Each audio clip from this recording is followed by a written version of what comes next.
Freo come to down, so too does Matthew Pavlich, the Pav. He breaks Shane Parker's 238 games club record. Outstanding. 6-time All-Australian, 5-time BNF, and he's the captain. And still should be praying for the Crows. Matthew Pavlich, how are you? Legend now. Your legend status, I would have thought. Congratulations on that. It's a significant milestone, isn't it?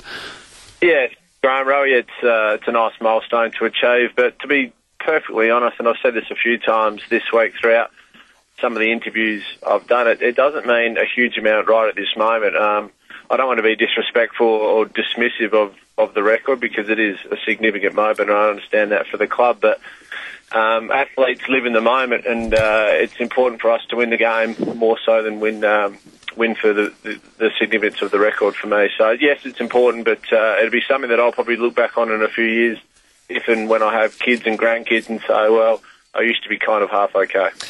But having said that, it's not it's a lot of games, but in terms of what other clubs have done, it's not a hell of a lot of games, is it? It's not a formidable total. I mean, you'd expect to go on and play a heck of a lot more footy and set a target closer to 300, and it does make you wonder why Fremantle haven't been able to get players a bit closer to 300 games. Well, touch wood, that might be the case, Graham, but I think even if you look at the West Coast Eagles, Glenn Jakovich holds their record at about 270-odd. And even with all their fantastic players and successful teams that they had, Guy McKenna, Peter Matera, John Worsfold, the list goes on, they didn't have anyone get past 270-odd. So maybe there's a little bit in that, the travel factor, the fact that does certainly take a toll on the body, but given sports science and some new initiatives to sort of counteract that, there may be a possibility that it does get further and further. I think this is a question that everyone has an opinion on. Is the game getting more demanding? Is there better sports science practices to counteract that? I think you could debate the point either way.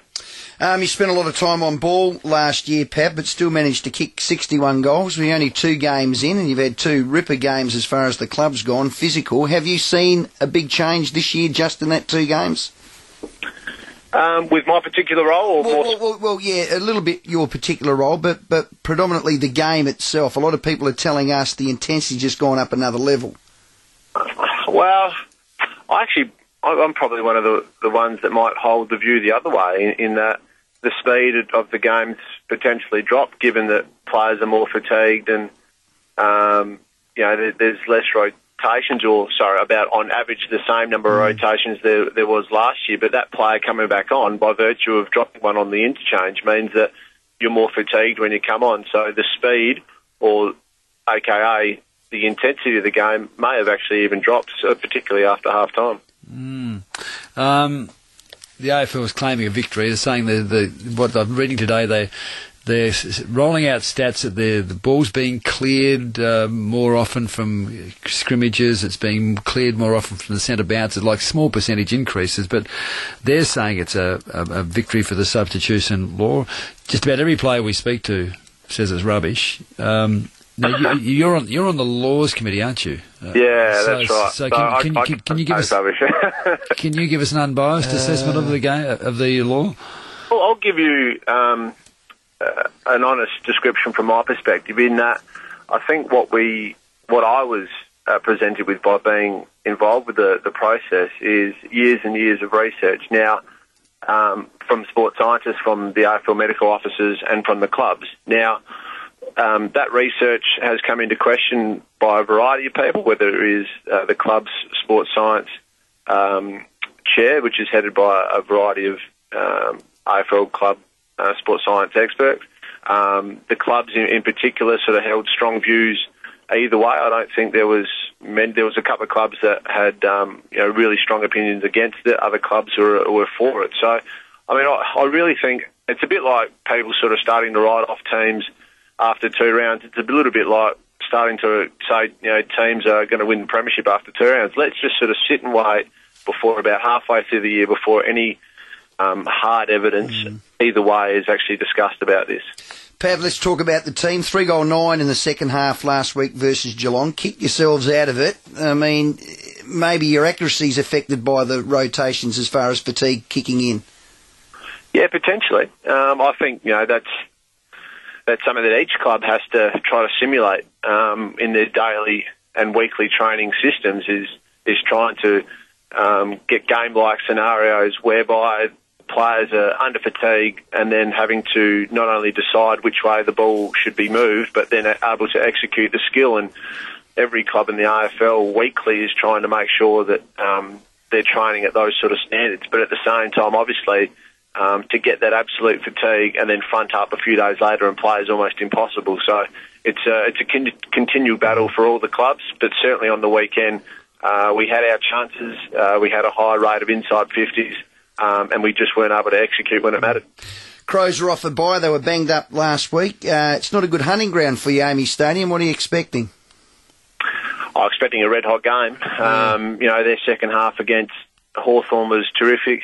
Showed that not only can they defend very well, which they've been able to do for many years now under Neil and their strong defence, but they were able to attack and showed how elite their running capacity is and how potent their forward line can be. So we're expecting a red-hot contest and one that we're certainly looking forward to.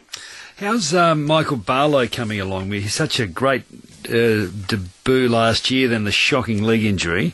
How far is he away from resuming? I'll firstly say that I'd love to have $1 for every time I've been asked that exact question. He's everyone's favourite, I reckon. Oh, and rightly so, because he had such a fantastic sort of 12 or 13 rounds start to his career. He's going well. By virtue of such a shocking injury, we all knew that it was going to take a little bit longer than probably some people out there are expecting. He's progressing well. His training volume at the moment is stepping up. Having said that, what are we now, round 2? I would suggest we have a bye in about round 6. If he's playing a waffle sort of half of a reserves game or something like that around that stage, that would be an absolute win. Whether or not it's achievable, I'm not sure.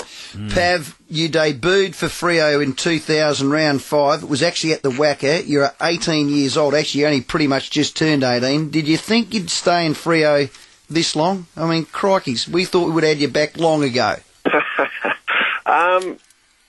Look, I've gone on record many times and said that there's been a variety of times throughout my career where I've contemplated my future, just like many players, given that the Greater Western Sydney and Gold Coast are coming in at the moment. I've contemplated my future at various periods throughout my career, but and that included, obviously, the potential move back to Adelaide. But for me, there was certainly some unfinished business at Fremantle, which I was really sort of keen to tick off before I finish my career, and I certainly still see that's the case.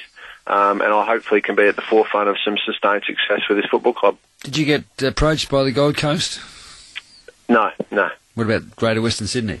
They don't want a 29-year-old, do they? Oh, well, I reckon they do. I wouldn't have thought Well, he just signed a 4-year deal. Pat, before we let you go, I want you to tell Aaron Sandilands to stay the hell away from our boy Phil Davis, all right? It was Last time he knocked him into La-La Land. I think that was probably one of the most courageous acts that you'll see on a footy field. But I think Aaron hit him in a way that was really fair as well. So he's a big boy, Aaron. So I wouldn't be going anywhere near him either. Oh, I see he ran into Stevie Johnson, or Stevie Johnson ran into him last week. Yeah, that was another great contest, wasn't it? I think that that ability to be able to sort of run at 120 kilos and not shirk the issue from Steve was fantastic. But for Aaron to try to knock him over was also terrific. A great contest in a great game. How often does he dong his head? How often does he what? Dong his head. Often. He would have to, wouldn't he? He is huge. Matthew Burton, the real and original Spider, as we call him. Yeah. Is our ruck coach. So seeing those two walk through the streets of Adelaide this week will be quite humorous. Is he a good guy, Aaron Sandilands?